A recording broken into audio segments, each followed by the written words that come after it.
All right, boys, so what we're going to do is we're going to start from the ground up. Check out this back foot right here. I'm going to zoom in.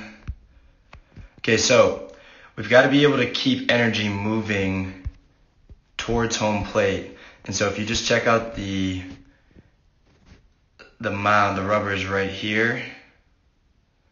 All right, roughly. You can see that your foot is opened up. All right, so what I'd like to see is let's get the toe turned inside. Let's get the toe closer to home plate versus the heel.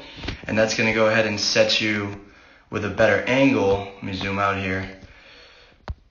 It's going to set you with a better angle as you go to lift. You can see you're already losing connection with your knee right here. Your knee's facing outward.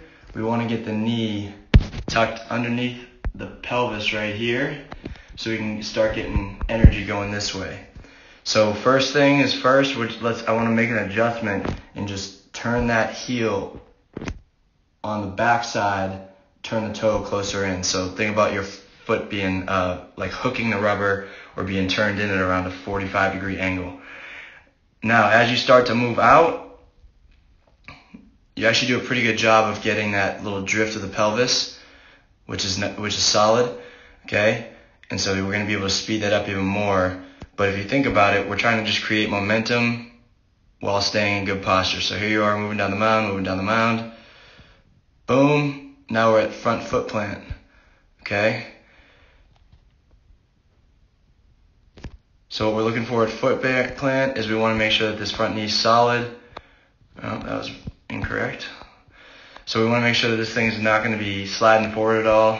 Let's check it out. As you start to come into rotation, the drive line phase, front leg is killing you, brother.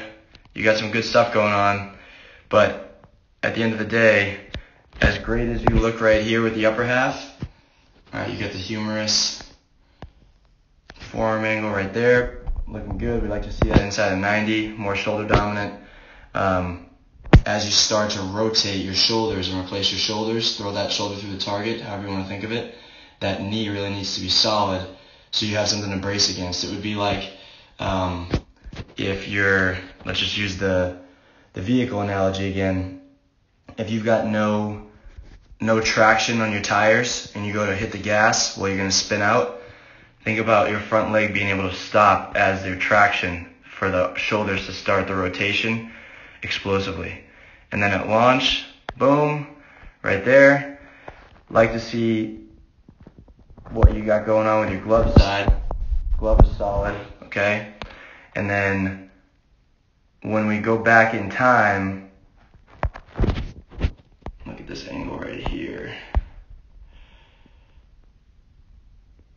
So when we go back to that starting position, ultimately trunk rotational velocity, so meaning from your waist up, is a major determinant of your velocity coming out of the hand. And so we'd like to see this angle be a little bit more of a, like basically your chest closer to your knee. And that's going to start back at that initial leg lift moment with the angle and direction of that back foot.